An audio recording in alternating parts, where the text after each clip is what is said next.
Hi, Coach. Can you hear me all right? Yes. Wonderful. Okay, we will go ahead and jump in. We have Andy Larson, Salt Lake Tribune, up first.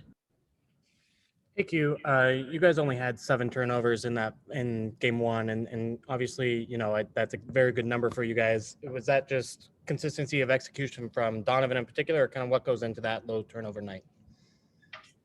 It's interesting because our turnovers have been something that I think, as you know, Andy, historically we've talked about, and what's happened with our team.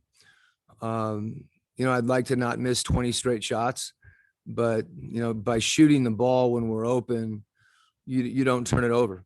And so there's obviously a balance there, where sometimes taking, if you have a good shooter, even a contested shot can be the right play, because if you pass up that shot, particularly against a team that's as long, that helps as much as they do, that's as aggressive off the ball as the Clippers are, you're probably not going to get a better shot, and you're also going to have a chance to turn the ball over. So, I'd like for us to shoot a higher percentage, but those are shots that, you have a chance to rebound too. So it's been a point of emphasis. It remains one.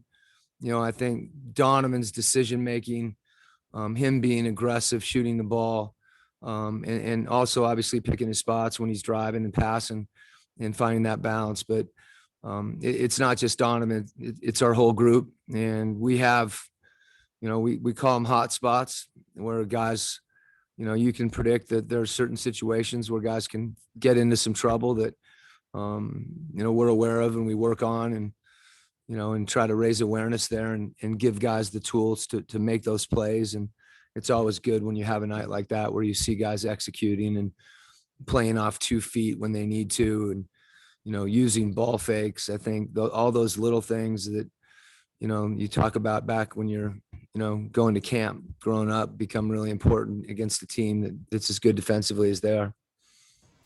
Rebecca Harlow, TNT. Hey, Coach, obviously we've seen what Jordan Clarkson brings athletically to this team, but in terms of what he brings off the floor, his personality or his leadership, what is it about him that kind of completes the puzzle, so to speak? Well, I think the word that kind of jumps out in front with Jordan is authenticity. There's a sincerity about who he is, as a person. He knows who he is. He's authentic, and he's also he's just a giving human being, and in so many respects, one of those people that, we've all known people, when you walk in the door and you see him, your day gets better. And I think that's who he is. And it just comes naturally to him. He doesn't try to do those things. He's kind and thoughtful. And, I think, as I've said too, there's a charisma about him that is unique. And again, it's authentic. And I think that manifests itself in the way he plays as well. You see that come out. And I think that for all of us, when you're around people like that in your life, not only do you respect them, but they have a magnetic quality. David Locke, Jazz Radio. Coach, can you comment on how Rudy has evolved over the 3 Defensive Player of the Year awards, and as a defensive player, and how he's improved? Yeah, I think it kind of has run parallel to, as we've seen the game evolve, particularly on the offensive end, where, a few years back, I can remember asking about pick and pop, bigs, and Rudy being able to get back to his man when he's popping and pick and roll. And then you have playmaking bigs where Rudy's defending the ball out on the floor. Then you have isolation situations where he's guarding smaller players. And I just think he's continued to stretch himself.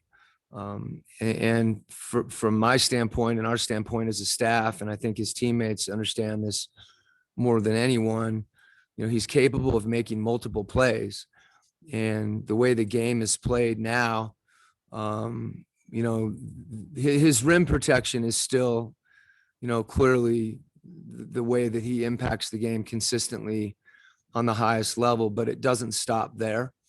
And he's able to make plays and then make and still get back and protect the rim and still get back and rebound. So I think his versatility on the defensive end has continued to evolve, you know, where he's able to impact the game, you know, in different ways. And we've tried to continue, you know, to give him the flexibility and freedom to be instinctive. And I think he's found a really good balance, you know, between anchoring a defensive system that's built around him, but at the same time, you know, recognizing when he can make plays and that becomes part of the system. Ben Anderson, KSLSports.com.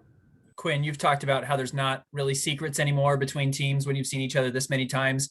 Do you like then that it becomes a game where you're just involved in execution and talent and rolling the ball out, just seeing who, you know, finishes on top? Do you enjoy that as a coach?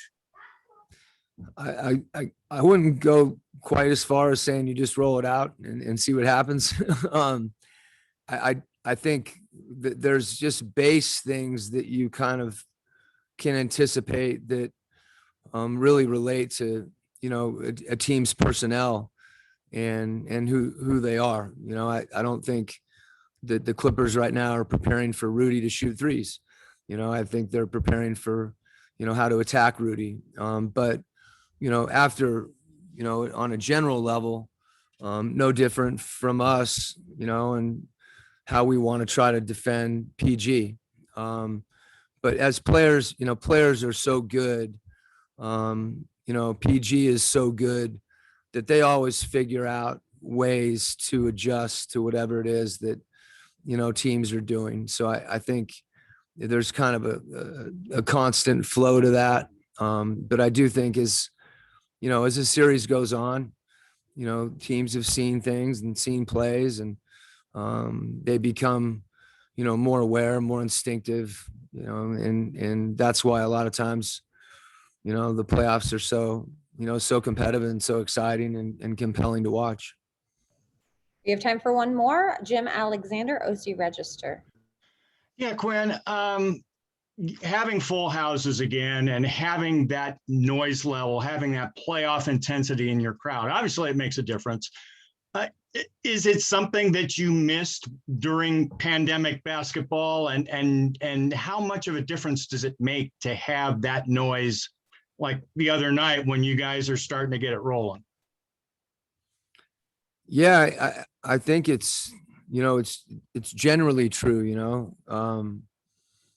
and it's kind of to me too, what the noise represents. There's an enthusiasm. And I think you mentioned the word energy, you know, that can, you know, it's infused and particularly, you know, there's times when teams crave it on the other end, you know, that energy and emotion can, even when it's not positive, can be used to generate a higher level. And I think that's what, you know, what players are capable of doing. And in our case, you know, the support of the fans, and particularly, I think there's a sense, you know, I think with our crowd, I think they have an idea when we need them more and when we need them most. So, you know, if we do miss 20 some straight shots, you know, I know everyone wants the next shot to go in, but, you know, they're still